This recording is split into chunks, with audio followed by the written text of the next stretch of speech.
நீங்க நினைச்ச மாதிரி நீங்க எந்தெந்த மாதிரிலாம் கற்பனை பண்ணி வச்சிருக்கிறீங்களோ அந்த மாதிரிலாம் உங்களுடைய வருடங்கள் அமைவதற்கு உண்டான ஒரு சாதகமான ஒரு நேரமாக இருக்கும். நீங்க ரொம்ப பிரச்சனைகளுக்கு உள்ளாகிதான் நீங்க வெளியில வந்திருக்கிறீங்க. அப்படி இருக்கும்போது உங்களுக்கு இந்த 2024 ரொம்ப சோர்வடைந்த வருடமாக இருக்கும். ஏண்டா நம்ம வாழ்க்கை வாழ்றோம் அப்படின்ற அளவிற்கு இந்த மிதுன ராசி அன்பர்கள் இருக்கிறீங்க. சில மனக்குழப்பங்கள், சில அவமானங்கள், சில அசிங்கங்கள் வரக்கூடும். அந்த தொழில் ரீதியாக கொஞ்சம் முன்னேற்றங்கள், இடமாற்றங்கள் இதெல்லாம் வச்சுக்கோங்க. சில ஒரு போராட்டங்களுக்கு இடையில தான் உங்களுக்கு நடக்க போகுது இந்த மிதுன ராசி என்பவர்களுக்கு.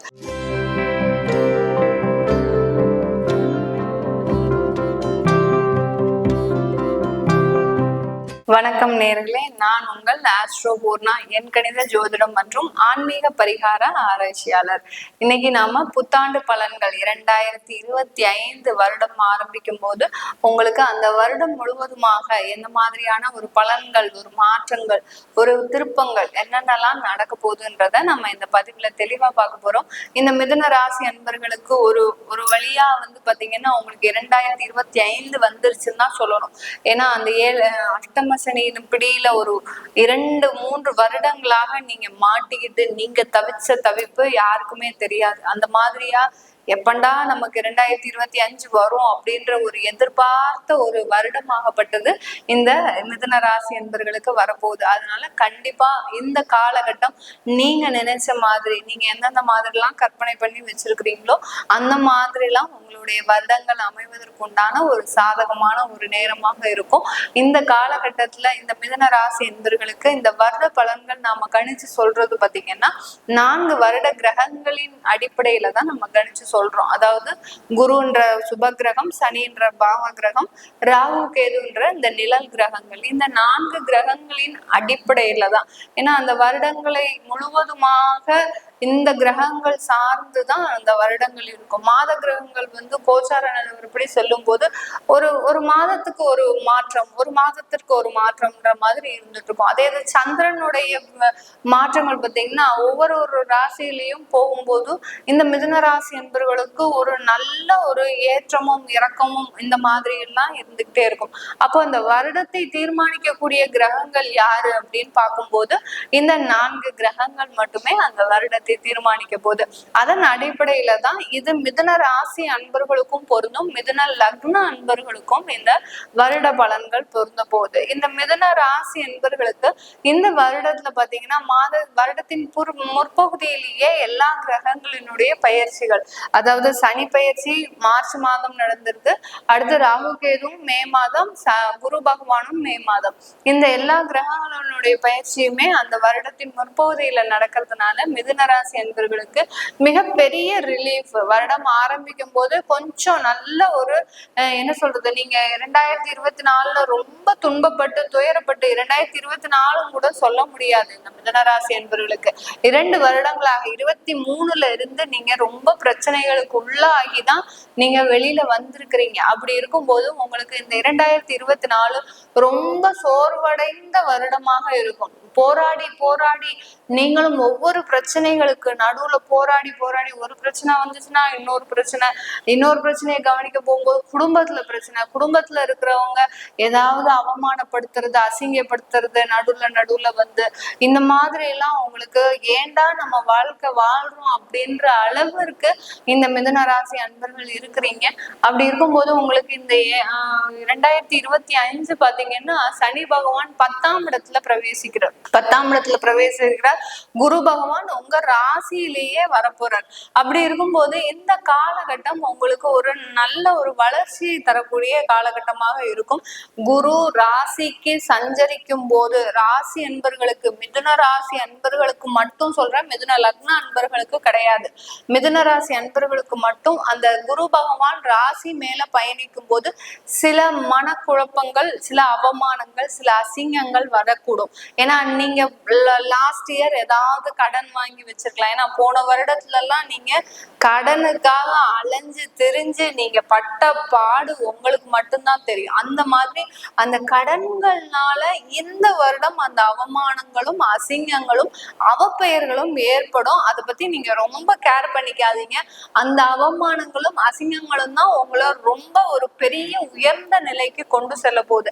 அதை அடைக்கிறதுக்கு என்ன வழி அப்படின்ற ஒரு யோசிக்கக்கூடிய ஒரு தன்மைக்கு நீங்க வரப்போறீங்க மிதுன ராசி என்பர்கள். அதனால உங்களுடைய கடன் ஆகப்பட்டது ஜென்ரலா இந்த மிதுன ராசி மிதுன லக்ன அன்பர்களுக்கு இருக்கக்கூடிய அந்த கடன் இந்த வருடத்தோட சப்ஜாடா முடிஞ்சிடும். நீங்க எந்த அளவுக்கு கடன் வச்சிருந்தாலும் அதுல நீங்க நல்ல ஒரு பெருமூச்சு விடுற அளவுக்கு இந்த வருடம் உங்களுக்கு ஒரு நல்ல ஒரு இனிமையான வருடமாக தான் இருக்க போகுது. 10ஆம் இடத்துலயும் அந்த சனி பகவான் பிரவேசிக்கிறதுனால உங்களுக்கு அந்த தொழில் ரீதியாக கொஞ்சம் முன்னேற்றங்கள் இடமாற்றங்கள் இதெல்லாம் வச்சுக்கோங்க. சில பேர் பாத்தீங்கன்னா தொழில் செய்ய போற சர்வீஸ் ஓரியன்ட் தொழில் இல்ல பாத்தீங்கன்னா கன்சல்டன்சி இல்ல இந்த மாதிரியான ஒரு கிளினிக்கலி லெபார்டரி அந்த மாதிரி எல்லாம் வைக்க போறேன் அப்படின்னு கேக்குறவங்க கண்டிப்பா அதெல்லாம் உங்களுக்கு நல்லா செட் ஆகும். இன்வெஸ்ட்மெண்ட் மாத்திரம் பார்த்து இன்வெஸ்ட் பண்ணுங்க. தொழில் புதுசா தொடங்குறீங்கன்னா மிதுனராசி என்பர்கள் கவனத்தோடு மிக மிக கவனத்தோடு, ஏன்னா சனி பகவான் அஷ்டமத்துல இருந்தா மாத்திரம் தான் நம்மளுக்கு கெடுபலனை கொடுப்பாருன்னு கிடையாது. எல்லா பாவகத்துல இருக்கும் போது நான் எல்லா பதிவிலையுமே இதை சொல்லிட்டு வரேன். எல்லா பாவகத்துல இருக்கும் போதும் அவர் எல்லா இடத்துல இருக்கும் போதும் அவருக்கு உண்டான சின்ன ஒரு பாவ செயல்களை கொடுத்துக்கிட்டே இருப்பார், ஒரு சோதனைகளை கொடுப்பார். நீங்க அதுக்கெல்லாம் அஞ்சவே கூடாது. இந்த மிதுனராசி என்பர்கள் நிறைய சோதனைகளை கடந்து வந்துட்டீங்க.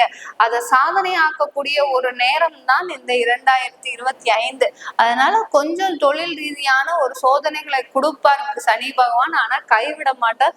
கண்டிப்பா உங்களுக்கு மட்டுமே அந்த தொழில் நல்ல வளர்ச்சியை கொடுக்க போகுது இந்த 2025. அதே சமயத்துல அந்த லாபகாரகனும் அதாவது அந்த தொழில் காரகனும் உங்களுடைய ராசியிலேயே சஞ்சரிக்கிறதுனால இந்த காலகட்டம் உங்களுக்கு அந்த தொழில் ரீதியான வளர்ச்சிகள் நல்ல ஒரு முறையில உங்களுக்கு இருக்க போகுது. நிறைய பேர் வேலை வாய்ப்பு சம்பந்தமாக ஒரு இடமாற்றம் செஞ்சுக்கணும்னு உங்களுக்கு ஒரு 1.5 வருடங்களாக, அதுலயும் கடைசி 2024 எண்டுல பாத்தீங்கன்னா நிறைய பேருக்கு அந்த மாதிரியான ஒரு மனப்பான்மை இருந்துகிட்டே இருக்கும், ஒரு உணர்வுகள் இருந்துகிட்டே இருக்கும். ஏன்னா ஒரே இடத்துல வேலை பார்க்கும்போது உங்களுடைய மதிப்பாகப்பட்டது அங்க குறைஞ்சிக்கிட்டே இருக்கு. இந்த மிதுனராசி அன்பர்களுக்கு நீங்க ஒரே இடத்துல இருந்தீங்கன்னா உங்களுடைய மதிப்பு எப்போதுமே கீழ்த்தரமாக போயிட்டு இருக்கு. அப்படி இருக்கும்போது நீங்க அதை மாத்தணும்ன்ற ஒரு எண்ணம் இருக்கு.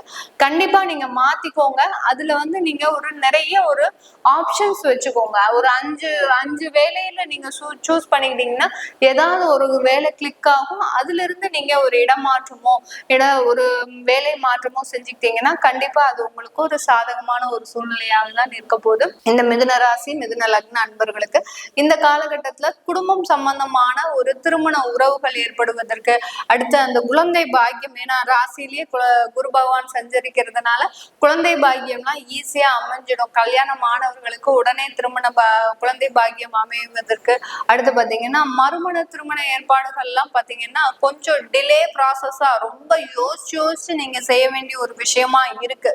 அதனால கொஞ்சம் யோசிச்சு பண்ணுங்க. ஏன்னா 9ஆம் இடத்துல அந்த ராகு பகவான் இருக்கும்போது அந்த மறுமண வாழ்க்கையும் சில ஒரு போராட்டங்களுக்கு இடையில தான் உங்களுக்கு நடக்க போகுது இந்த மிதுன ராசி என்பவர்களுக்கு.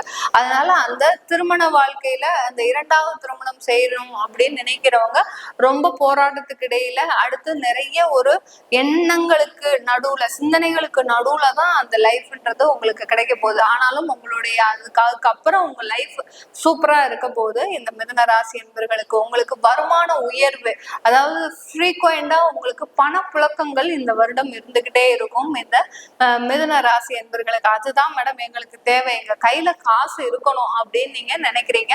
கண்டிப்பா இந்த வருடத்துல உங்களுக்கு பணப்புழக்கங்கள் அதிகமாக இருக்கும். அந்த ராசியிலேயே அந்த குரு இருக்கும் போது உங்களுக்கு அந்த சந்திரன் குரு சேர்க்கை இருக்கும் போது அந்த பணப்புழக்கங்கள் இருக்கும்.